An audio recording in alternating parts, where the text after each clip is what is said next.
आरोपी कृष्णा आंधळे नाशिकमध्ये दिसला अशी काही स्थानिकांची माहिती होती। आपल्याकडनं काही टीम देखील रवाना करण्यात आलेल्या होत्या। काय आतापर्यंत अपडेट आहे?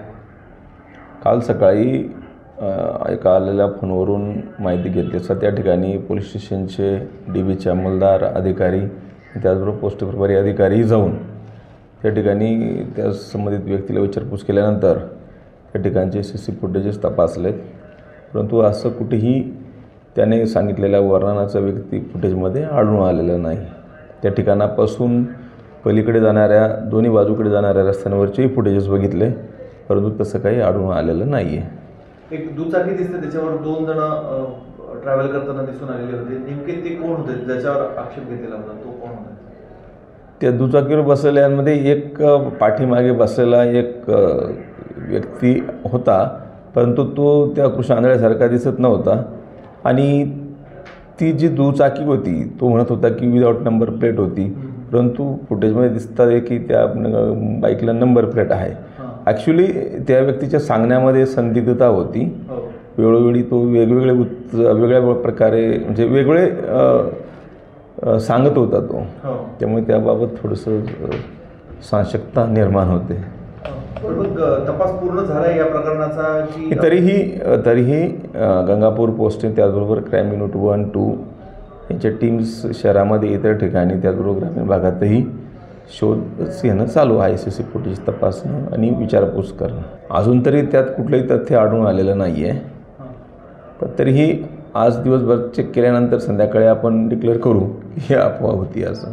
पण ते दोघं सापडलेत का सर? जे नाही ती लक्ष म्हणजे ॲक्च्युली फुटेजमध्ये दिसतात ते, परंतु ती कोण होती ते काही अजून मिळून आलेले नाही आहेत। ते झोपडपट्टीतील कोणीतरी एक व्यक्ती मुलगा आहे असं कुठल्या तरी डीबीच्या अंमलदाराने ओळखलं त्याला।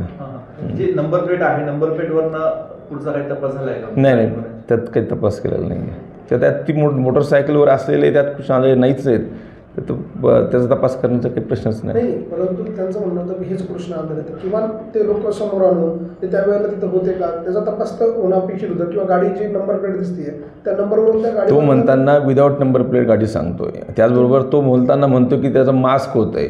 त्या मोटरसायकलवर बसले कोणाचंही मास्क नाही आहे, त्यामुळे त्याच्या सांगण्यामध्ये खूप तफावत आणि संदिग्धता आहे।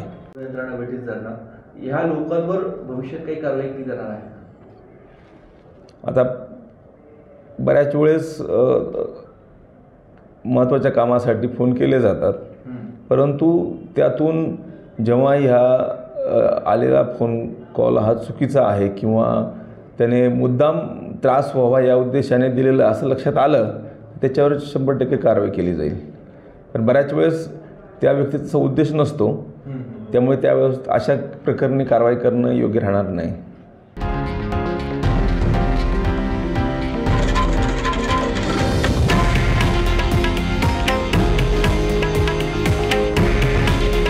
हे आहे देशातील नंबर 1 न्यूज नेटवर्क आणि आपण पाहत आहात TV9 मराठी। काळजी तुमची, हित महाराष्ट्राचं।